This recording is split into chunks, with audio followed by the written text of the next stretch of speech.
പ്രിയമുള്ള എന്റെ ജനാധിപത്യ മതേതരത്വ വിശ്വാസം, കാസർഗോഡ് മുതല കൂട്ടായ്മ സംഘടിപ്പിക്കുന്ന ഐതിഹാസികപരമായ സെക്രട്ടേറിയറ്റ് ധർണയിലാണ് നാം ഓരോരുത്തരും അണിനിരന്നിട്ടുള്ളത്. 2 മാസം മുമ്പ് കൊടക് ജില്ലയിൽ നിന്നും വന്ന് കാസർഗോഡ് ചൂരി പഴയ ജുമാ മസ്ജിദ് അവിടുത്തെ കുട്ടികൾക്ക് അറിവിന്റെ അക്ഷരപാഠങ്ങൾ പഠിപ്പിച്ചു കൊടുക്കാൻ വന്ന ഒരു നിരപരാധിയായ, ഞാൻ ആദ്യം തന്നെ നിങ്ങളോട് ഓർമ്മപ്പെടുത്തുകയാണ്, നാം അണിവരയിടേണ്ടത് ഒരു നിരപരാധി എന്നാണ്. ഒരു നിരപരാധിയായ ഒരു 28-കാരനായ ഒരു യുവത്വം തുളുമ്പുന്ന ഒരു സഹോദരനെ സംഘപരിവാറിന്റെ കാപാലികന്മാർ അർദ്ധരാത്രിയുടെ നിശബ്ദതയിൽ അദ്ദേഹത്തെ പള്ളിക്കകത്ത് കയറിയിട്ട് അതിദാരുണമായി, അതിപൈശാചികമായി, അതിദഹനീയമായി വെട്ടിക്കൊലപ്പെടുത്തുകയുണ്ടായി.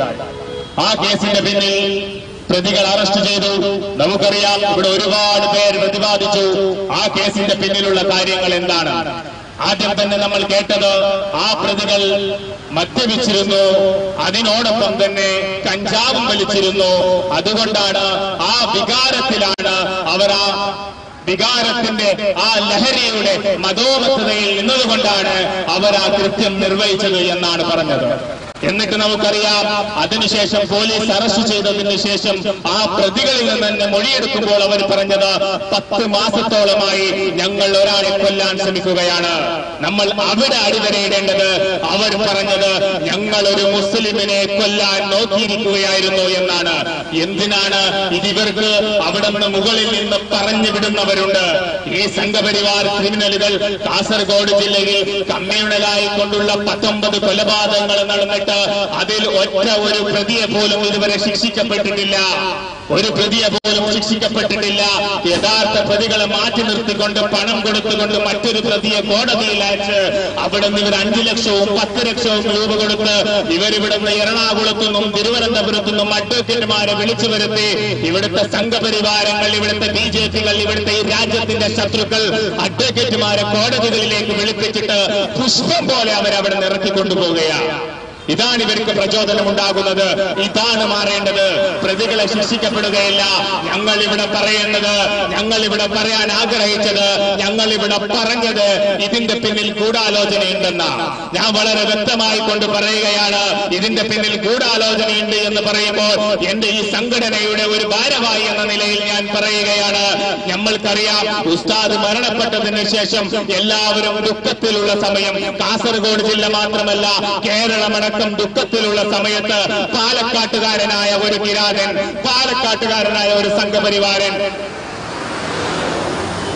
അദ്ദേഹം ഒരു RSSന്റെ പ്രവർത്തകനല്ല, RSSന്റെ ഒരു നേതാവാണ്. എല്ലാ സ്ഥാനങ്ങളും അലങ്കരിക്കുന്ന ഒരു നേതാവാണ് RSSന്റെ. ആ പാലക്കാട്ടുകാരനായ സംഘപരിവാറിന്റെ കിരാതൻ അദ്ദേഹത്തിന്റെ ഫേസ്ബുക്കിലൂടെ പോസ്റ്റ് ഇട്ടത് നമ്മൾ എല്ലാവരും കണ്ടതാണ്. എന്താണ് പോസ്റ്റ് ഇട്ടെന്ന് എന്റെ പ്രിയപ്പെട്ട, എന്റെ അനന്തപുരയിൽ എന്റെ പ്രിയപ്പെട്ട സഹോദരന്മാർ കേൾക്കണം.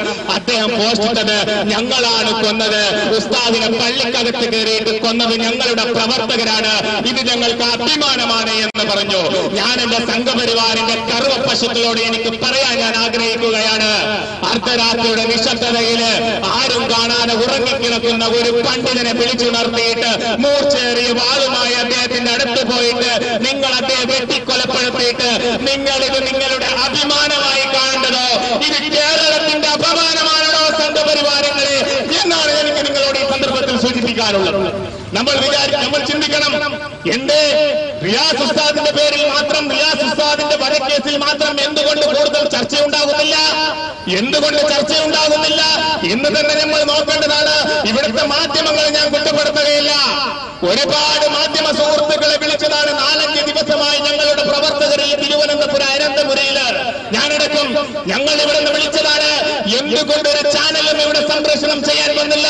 ഇന്നലെ ഏത് ഒരു സ്വാമിയുടെ ലിംഗം മുറിച്ചപ്പോ അത് 24 മണിക്കൂർ ചാനൽ ചർച്ചയാക്കിയ എന്റെ ചാനൽ പ്രവർത്തകരെ നിങ്ങളോട് ചോദിക്കാനുള്ളത്, അർദ്ധരാത്രിയുടെ നിശബ്ദതയിൽ പള്ളിക്കകത്ത് കയറിയിട്ട് ഒരു നിരപരാധിയായ ഒരു ഉസ്താദിനെ വെട്ടിക്കൊലപ്പെടുത്തിയപ്പോ അതിന്റെ പിന്നിൽ നടക്കുന്ന, അതിന്റെ ഗൂഢാലോചന പുറത്തു കൊണ്ടുവരണമെന്ന് ആവശ്യപ്പെട്ടുകൊണ്ട് നടത്തുന്ന ഈ സമരം എന്തുകൊണ്ട് നിങ്ങൾ ചർച്ചയാക്കുന്നില്ല? ഞങ്ങൾക്ക് ചോദിക്കാറുണ്ട്. ഇതിന്റെ പിന്നിൽ ഗൂഢാലോചനയുണ്ടെന്ന് ഞങ്ങൾ പറയാൻ കാരണം ഇതിന്റെ പിന്നിൽ സംഘപരിവാറിന്റെ വളരെയധികം ശ്രമമുണ്ട്. ഞാൻ വളരെ വ്യക്തമായി കൊണ്ട് പറയുകയാണ്. കാസർഗോഡ് ജില്ലയിലെ റിഷാദ് എന്ന് പറയുന്ന ഒരു സഹോദരൻ മരണപ്പെട്ടതല്ല, കൊല്ലപ്പെട്ടു. സംഘപരിവാറിന്റെ കിരാതങ്ങളാൽ കൊല്ലപ്പെട്ടു. എന്നിട്ട് 7 വർഷം കേസ് നടന്നു. 7 വർഷം കേസ് നടന്നിട്ട്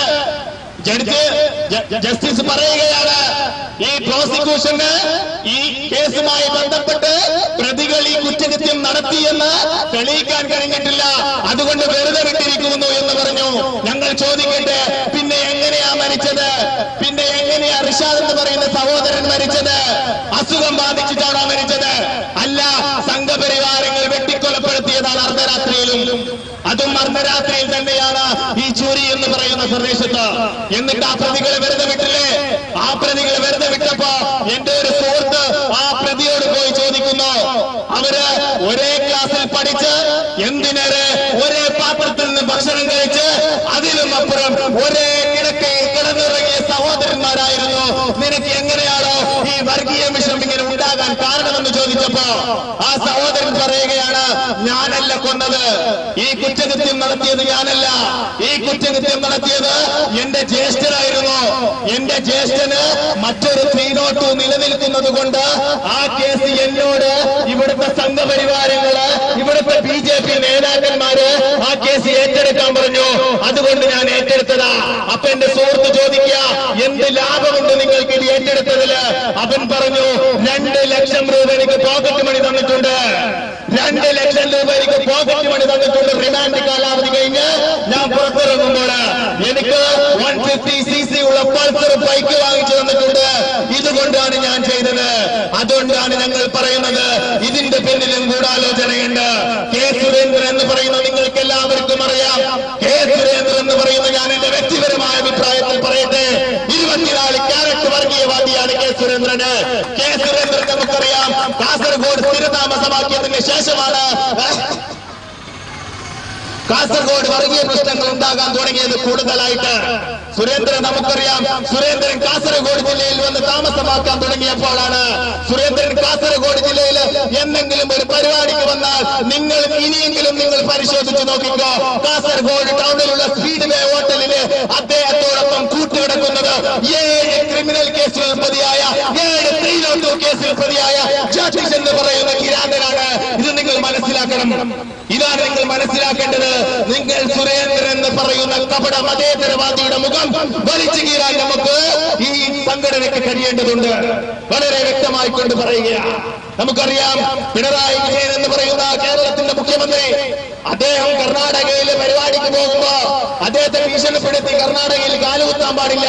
എന്നിട്ട് അതേ കർണാടകയിൽ വെച്ച് കെ സുരേന്ദ്രൻ പ്രസംഗിച്ചിട്ടുണ്ട്, 2% വോട്ടുള്ളപ്പോൾ ഞങ്ങൾ കൊന്നിട്ടുണ്ട്, ഇപ്പോൾ ഞങ്ങൾക്ക് 35% വോട്ടുണ്ട്, ഞങ്ങൾക്കിതൊന്നും പുത്രിയല്ല.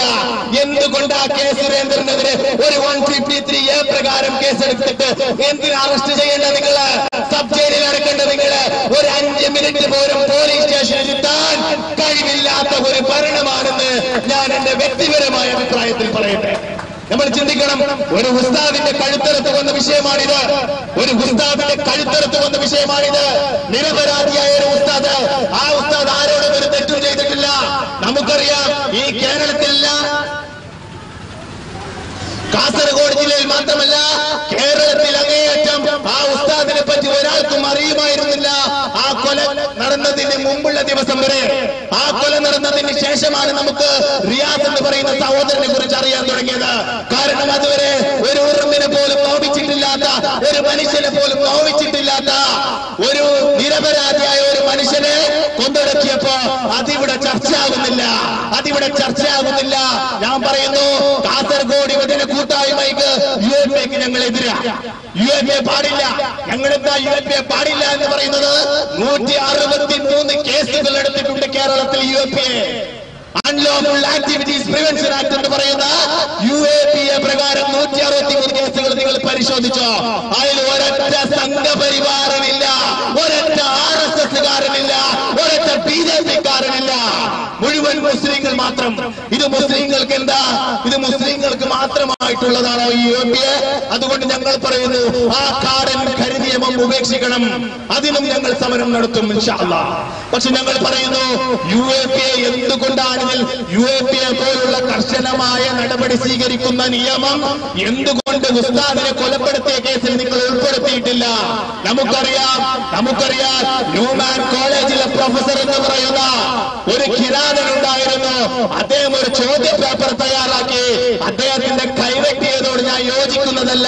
അദ്ദേഹത്തിന്റെ കൈയല്ല വെട്ടേണ്ടത്, മറ്റൊരവയവാണ് വെട്ടേണ്ടത് എന്നാണ് ഞാൻ പറയുന്നത്. കാരണം എന്താ അവിടെ പറഞ്ഞത്? എന്താ അദ്ദേഹം ചെയ്തത്?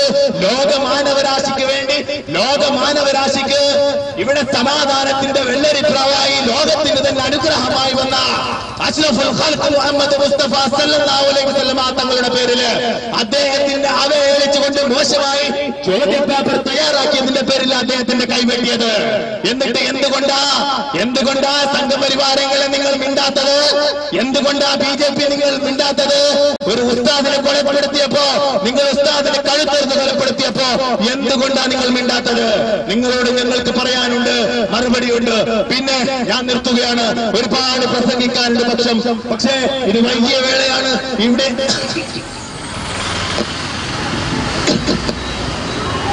നമ്മൾ വിളിച്ചു വന്ന അതിഥികളുണ്ട്. അവരെ ഇരുത്തി ഞാൻ സംസാരിക്കുന്നത് അത് അധമകേടാണ് എന്നതുകൊണ്ട് ഞാൻ പറയുന്നു. പിന്നെ ഇവിടുത്തെ സർക്കാരിനോട് ഞങ്ങൾക്ക് പറയാനുള്ളത്, ഞങ്ങൾ കാസർഗോഡ് ജില്ലയിൽ നിന്നും 5 ദിവസമായി അനന്തപുരിയുടെ മണ്ണില്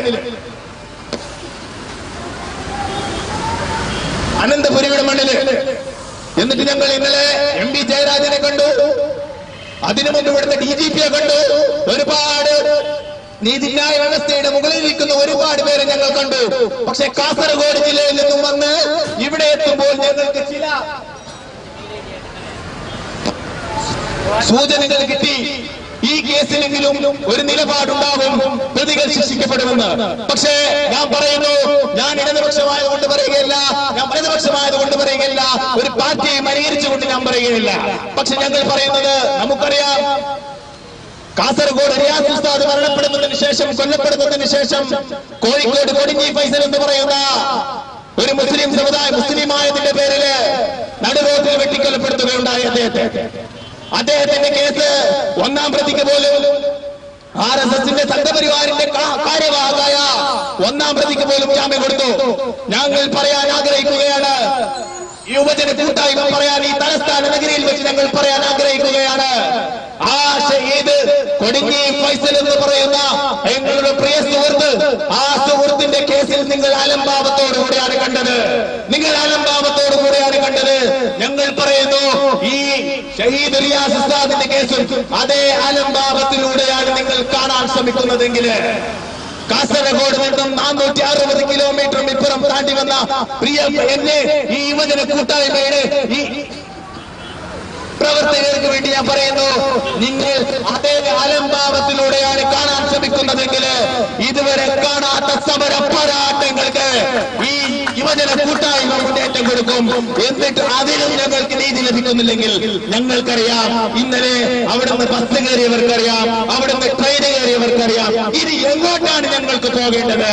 ഏത് അന്തപ്പുരത്ത് കയറിയിട്ടും നീതി വാങ്ങിയിട്ടേ ഞങ്ങൾ ഈ സമരപാതയിൽ നിന്ന് പിന്നോട്ട് പോകൂ എന്ന് പറഞ്ഞുകൊണ്ട് എന്നെ കേട്ട് നിങ്ങൾക്ക് 1000 വീര വിപ്ലവ അഭിവാദ്യങ്ങൾ നൽകിക്കൊണ്ട് അസ്സലാമു അലൈക്കും.